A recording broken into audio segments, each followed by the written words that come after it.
But it's water, or the increasing lack of it, that's been causing the most concern. This year brought the worst drought in a century. When Barcelona's famous fountains are turned off, it's clear the city's in trouble. In a desperate move, the local government has decided to ship in water at tremendous cost, but it's only a tiny fraction of the city's daily needs, and clearly not a long-term solution. Cada vez hay más consumo y la fuente cada vez o se agota o está menos disponible o llueve de otra manera o lo que sea. I set off to follow the Ebro upstream. Spain's most important river weaves its way through some of the driest agricultural land in Spain. On hot summer days, sprinklers lose much of the water to evaporation. Incredibly, there's even talk of constructing a Las Vegas-style resort in the desert out here, with thirsty golf courses, hotels and casinos. But perhaps some answers to the Ebro's problems are at hand. A looming crisis. Water in France is heavily polluted. In its first ever study on environment pollution, the French Institute for Sanitary Supervision has found alarming levels of toxic chemicals in the blood, urine and hair of the French. The first point is that we have done a lot to improve the quality of water in France, but we still have a lot of work to do, especially regarding pollution caused by industries and agriculture, which release their waste into the nature. Most of it comes from the food chain, especially fish. The agriculture industry uses pesticides and insecticides like organophosphates, which end up in the food that people eat, but they also seep into the soil and enter water reservoirs, polluting the whole water system. This winter's snowfall was one of the worst in France, leading to greater fears that the melting snow may have washed large quantities of pesticides through the soil and into the rivers. The amount of water we use is growing, and we're running out of places to find it. Many of our rivers are already depleted, putting wildlife under threat. Some experts are warning of an impending crisis. If we're not careful, demand for fresh water is going to outstrip available supply. So what are the water companies doing to try to stop our taps from running dry? At Abberton Reservoir in Essex, I'm getting some idea. It's normally filled by water pumped out of the nearby River Stour, but that can't be relied on, so there's got to be a plan B.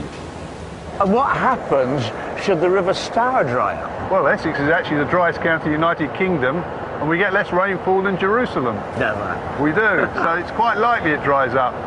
We also have to bring water in then from King's Lynn in Norfolk, and the water comes 90 miles from rivers and pipes into this reservoir. So that's the only way, really, of filling this thing? Yes, there's just no more water in Essex, so we're having to go to the extremes of Norfolk to find the next available water. Unlike gas and electricity, there's no such thing as a national grid for water. Instead, water companies will have to increasingly work together, pumping supplies from where it's wet to where it's dry.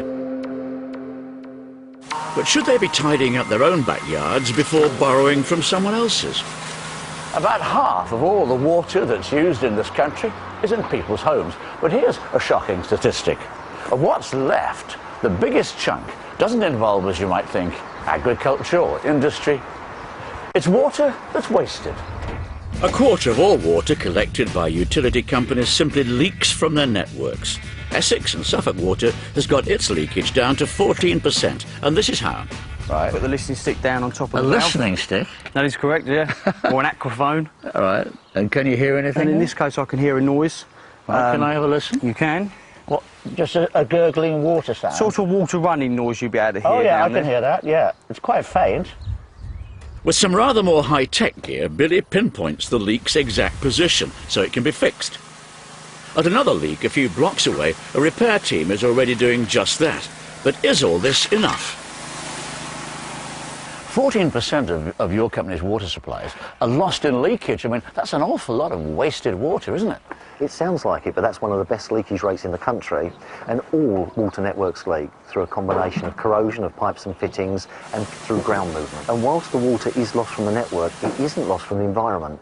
Most of that water finds its way back into aquifers, rivers and streams and continues through the water cycle. But I imagine most customers would think that 0% was acceptable, not 14%. I'm sure many would, but at the moment it's just not achievable. But it's not only the utility companies who could cut down more on waste. Pressure's mounting on homeowners too. That's why the Acterson-Rook family have been given a water meter by their supplier, Anglian Water. And has it made much difference to how much water you use? It has. We're very conscious now on our water use and what we do with our water, i.e. brushing your teeth and turning the taps off in between, the sort of appliances you buy, watering the garden, that kind of thing really. On average, homes with a meter use 10% less water. Most households are entitled to get one installed free of charge, and in some instances they're compulsory. What we've been discovering is that water companies are hoping to meet future demand by, on the one hand, persuading us to use less of it, and on the other, by moving more of it around the country. But what if that doesn't work? When water's scarce, farmers are among the first hit. Although nationally agriculture only uses around 1% of our supply, arable regions like East Anglia rely on much more. Farmers here are already wondering how they're going to irrigate their crops next spring. Our water comes from the River Devon, which is half a mile away from here. At this time of the year, when we're filling reservoirs, or trying to, we have to phone the Environment Agency every morning to see if the flows are good enough in the river to pump. And obviously at the moment it's been so dry that we can't pump. We usually have the reservoir nearly full at this stage. Very important that we get it filled by the end of March before we need it next year. So quite worrying then. Very worrying, yes. So what happens to a crop like potatoes if there isn't enough water? It's not just the yield we lose, it's the quality, which is absolutely essential to all the vegetable crops we grow. With potatoes, for instance, we end up with scabby potatoes. We can end up with odd-shaped tubers, which obviously our customer doesn't want. So everybody likes to see perfect potatoes. Well, of course they do, and that's what we strive to achieve, but we can only do it with water. And when drought does persist, other water restrictions follow. Now, with millions of families facing up to the possibility of a hosepipe ban, we're being urged to say... So, are dry rivers, wilting crops and hosepipe bans something we'll be seeing more of? Well, what are your predictions then?